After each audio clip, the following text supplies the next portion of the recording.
Hello नमस्कार दोस्तों, स्वागत है आपका हमारे यूट्यूब चैनल पर। आज हम बात करेंगे वर्णमाला। वर्णमाला क्या होता है, इससे रिलेटेड हम आपको जीरो से समझाते हैं। तो सबसे पहले देखते हैं वर्णमाला। वर्णमाला यानी वर्णों का क्रमागत समूह। देखो वर्णमाला क्या होता है, जैसे स्वर और प्लस व्यंजन जब मिलते हैं तो क्या बनता है, वर्ण बनता है, उसी को कहते हैं माला। अच्छा, ये कहता है भाषा की सबसे छोटी ध्वनियों को वर्ण कहते हैं, या फिर कह सकते हैं सभी वर्णों के क्रमबद्ध या क्रमागत समूह को क्या कहते हैं, वर्णमाला कहते हैं। अब वर्णमाला के भेद कितने होते हैं, तो हिंदी वर्णमाला के जो भेद हैं आज हम उनके बारे में बताते हैं। ओके, हिंदी वर्णमाला के भेद। हिंदी वर्णमाला के भेद, देखो हिंदी में कुल वर्ण कितने होते हैं, 52 वर्ण होते हैं। इनकी संख्या, जैसे स्वर कितने होते हैं, 13 स्वर होते हैं। व्यंजन कितने होते हैं, 33 होते हैं। संयुक्त व्यंजन कितने होते हैं, 4 होते हैं। और कुल जब बात करें कुल कितने होते हैं, तो कुल होते हैं 52 वर्ण। ओके, फिर जो स्वर होते हैं, कह सकते हैं स्वर वे ध्वनियाँ होती हैं जिनका उच्चारण बिना किसी दूसरी ध्वनि की सहायता से किया जाए, उन्हें हम स्वर कह सकते हैं। जैसे हम कहें कि जो खुद से बोले जाए या जिनको बोलने के लिए किसी की आवश्यकता ना पड़े, उन्हें ही हम क्या कहते हैं, स्वर कहते हैं। जैसे छोटा आ है, बड़ा आ है, छोटी ई है, इनको किसी सहारे की जरूरत नहीं है।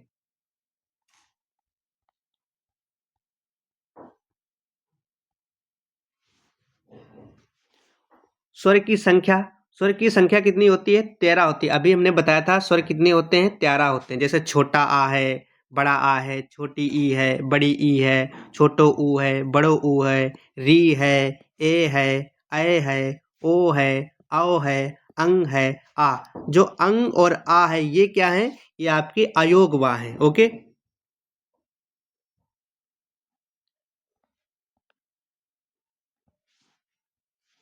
स्वर के भेद।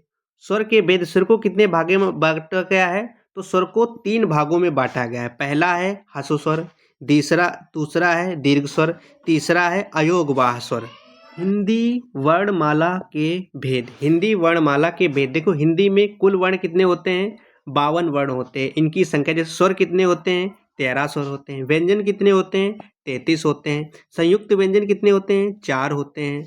और कुल जब बात करें कुल कितने होते हैं, तो कुल होते हैं 52 वर्ण। जो स्वर होते हैं, कह सकते हैं स्वर वे ध्वनियाँ होती हैं जिनका उच्चारण बिना किसी दूसरी ध्वनि की सहायता से किया जाए, उन्हें हम स्वर कह सकते हैं। जैसे हम कहें कि जो खुद से बोले जाए या जिनको बोलने के लिए किसी की आवश्यकता ना पड़े, उन्हें ही हम क्या कहते हैं, स्वर कहते हैं। जैसे छोटा आ है, बड़ा आ है, छोटी ई है, इनको किसी सहारे की जरूरत नहीं है। स्वर की संख्या, स्वर की संख्या कितनी होती है, 13 होती है। अभी हमने बताया था स्वर कितने होते हैं, 13 होते हैं। जैसे छोटा आ है, बड़ा आ है, छोटी ई है, बड़ी ई है, छोटो ऊ है, बड़ो ऊ है, री है, ए है, ओ है, औ है, अंग है, आ।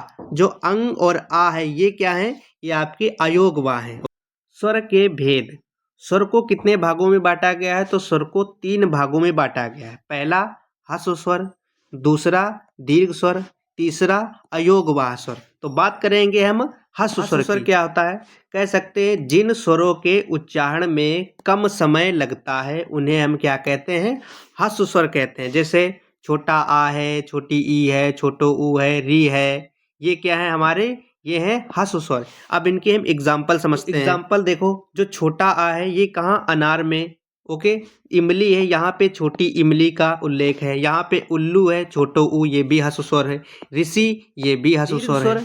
दीर्घ स्वर कह सकते हैं जिन स्वरों के उच्चारण में अधिक समय लगता है, यानी ह्रस्व स्वर के मुकाबले दोगुना समय लगता है, उन्हें हम दीर्घ स्वर कह सकते हैं। जैसे बड़ा आ है, बड़ी ई है, बड़ो ऊ है, है, औ है, औ है, ये क्या है, दीर्घ स्वर हैं।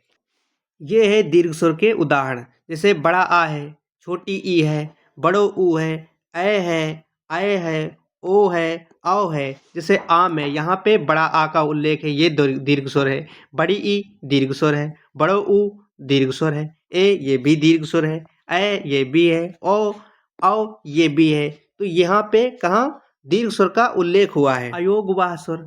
अयोगवाह स्वर क्या होता है? जैसे हम कह सकते हैं जो स्वर स्वतंत्र रूप से नहीं बोले जाते हैं अर्थात दूसरे स्वरों के साथ जुड़कर बोले जाते हैं वो क्या कहलाते हैं? अयोगवाह स्वर कहलाते हैं। जैसे अंग है, आह है। जो अंग है वो क्या है? अनुस्वार या अनुनासिक कह सकते हैं। जो अंग है वो क्या है? विसर्ग है। जैसे एग्जाम्पल के तौर पे जैसे अंग है, यहाँ पे अंगूर, अंग, यहाँ पे जो अनुस्वार मतलब अनुस्वार का उपयोग हुआ है बोलते टाइम। जो अंग है यहाँ पे दुख है, दुस्वप्न है। फिर हम बात करेंगे स्वर और मात्रा का संबंध। जब स्वर व्यंजन के साथ जुड़ते हैं तो क्या बन जाती है?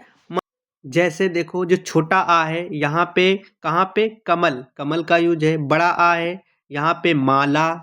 छोटी ई है यहाँ पे दिनसी। बड़ी ई है यहाँ पे इसका उपयोग है नील। ऊ है यहाँ पे हो जाएगा पुल। और जो बड़ो ऊ है इसका फूल हो जाएगा री। यहाँ पे कृपा, यहाँ पे इसका उपयोग हुआ है। ए इसका सेब में उपयोग हुआ है। ऐ इसका मैल में उपयोग हुआ है।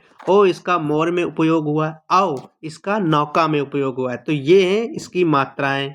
अब एग्जाम में जो क्वेश्चन बनते हैं कह सकता है कि स्वरों की संख्या कितनी होती है? तो स्वरों की संख्या 13 होती है। कह सकता अंग और आह क्या है? तो ये अयोगवा है। कह सकता है री स्वर है या व्यंजन? तो ये भाई स्वर है। कह सकता है मात्रा किससे बनती है? तो मात्रा बनती है स्वर से बनती है। अब हमने इसी के आधारित पे क्वेश्चन बनाए हैं। अब हम बात करते हैं टोटल 20 क्वेश्चन के बारे में जो इसी से मिलते हैं। तो पहला क्वेश्चन है, कहता है स्वर किसे कह सकते हैं या कहते हैं? ओके, पहला कहता है जो बिना स्वर के बोले जाए, जो व्यंजन के बिना बोले जाए, जो बिना किसी सहायता के बोले जाए, उसे ही हम स्वर कहते हैं। तो ऑप्शन सी बिल्कुल करेक्ट हो जाएगा। दूसरा है, कहता है हिंदी वर्णमाला में कुल स्वर कितने होते हैं? तो कुल कितने होते हैं? 13 होते हैं। तो ऑप्शन डी बिल्कुल करेक्ट हो जाएगा। फिर है प्रश्न 3, निम्न में से स्वर कौन सा है? तो स्वर कौन है? स्वर है ऑप्शन सी यानी री। फिर प्रश्न चौथा है, कहता है निम्न में से हस्व स्वर कौन सा है? तो हस्व स्वर कौन है? यहाँ पे बड़ा आ ये तो दीर्घ है, बड़ी ई ये भी दीर्घ है। ऑप्शन सी बिल्कुल छोटो ऊ ये क्या है आपका? हस्व स्वर है। प्रश्न 5 कहता है निम्न में से दीर्घ स्वर कौन सा है? तो दीर्घ स्वर कौन है? बड़ो ऊ यानी ऑप्शन डी बिल्कुल करेक्ट हो जाएगा। प्रश्न 6 की बात करते हैं तो कहता है अंग किस प्रकार का स्वर है? जो अंग और आह क्या है? अयोगवा है। तो ऑप्शन सी बिल्कुल करेक्ट हो जाएगा, अयोगवा। प्रश्न 7 कहता है अंग को क्या कहते हैं? तो अंग जो है इसको कहते हैं विसर्ग। तो ऑप्शन बी यानी करेक्ट हो जाएगा। प्रश्न 8 कहता है अयोगवाह स्वर कितने होते हैं? तो अयोगवाह स्वर कितने होते हैं? 2 होते हैं। तो 2 यहाँ ऑप्शन बी में है। तो ऑप्शन बी बिल्कुल करेक्ट हो जाएगा। प्रश्न 9 कहता है निम्न में से दीर्घ स्वर नहीं है। तो दीर्घ स्वर बड़ा आ ये बी है, ए ये बी है, आए ये बी है, पर ई नहीं। ई क्या है? हस्व स्वर है। तो ऑप्शन डी बिल्कुल करेक्ट हो जाएगा। प्रश्न 10 कहता है री स्वर की मात्रा क्या है? री स्वर की मात्रा कौन सी? Option C. तो ऑप्शन सी बिल्कुल करेक्ट हो जाएगा। प्रश्न 11 कहता है बड़ी ई स्वर की मात्रा क्या है? तो बड़ी ई स्वर की मात्रा यहाँ पे ऑप्शन बी। तो ऑप्शन बी बिल्कुल करेक्ट हो जाएगा। प्रश्न 12 कहता है निम्न में से कौन सा शब्द अयोगवाह स्वर का उदाहरण है? तो अयोगवाह स्वर का उदाहरण आम ये भी नहीं है, इमली ये भी नहीं है। ऑप्शन सी बिल्कुल करेक्ट हो जाएगा। ओके। प्रश्न 13 कहता है आओ स्वर का सही उदाहरण क्या है? तो ओखली ये भी नहीं है। तो ऑप्शन बी बिल्कुल करेक्ट हो जाएगा, औषधि। प्रश्न 14 कहता है ए स्वर की मात्रा क्या है? तो ए स्वर की मात्रा कौन है? ऑप्शन सी बिल्कुल करेक्ट हो जाएगा। प्रश्न 14 कहता है ए स्वर की मात्रा क्या है? तो ऑप्शन सी बिल्कुल करेक्ट हो जाएगा। प्रश्न 15 कहता है निम्न में से हस्व स्वर नहीं है। तो ऑप्शन ए ये भी है, ऑप्शन बी ये भी है, ऑप्शन सी ये भी है, पर ऑप्शन डी जो है वो क्या है? दीर्घ स्वर है। तो ऑप्शन डी बिल्कुल करेक्ट हो जाएगा क्योंकि ये आपका हस्व स्वर नहीं है। 16 कहता है आ स्वर की मात्रा क्या होती है? तो अ स्वर की मात्रा जो होती है ऑप्शन बी करेक्ट हो जाएगा। प्रश्न 17 कहता है स्वर से क्या बनता है? स्वर से क्या बनती है? मात्रा बनती है। तो मात्रा यहाँ ऑप्शन सी में है। तो बिल्कुल करेक्ट अभी हमने बताया था। प्रश्न 18 कहता है निम्न में से कौन सा शब्द दीर्घ स्वर का उदाहरण है? तो दीर्घ स्वर का उदाहरण कौन सा है? तो ऑप्शन सी यानी कि फूल। फिर है क्वेश्चन 19 अनुस्वार किसे कहते हैं? अनुस्वार कहते हैं हम अंक को। तो यानी ऑप्शन बी बिल्कुल करेक्ट हो जाएगा। हाँ, अंतिम प्रश्न है प्रश्न 20 कहता है निम्न में से सही कथन कौन सा है? तो सही कथन है री व्यंजन है, बिल्कुल गलत है। स्वर की मात्रा नहीं होती, बिल्कुल गलत है। अंग और अह अयोगवाह स्वर है, तो यही ऑप्शन सी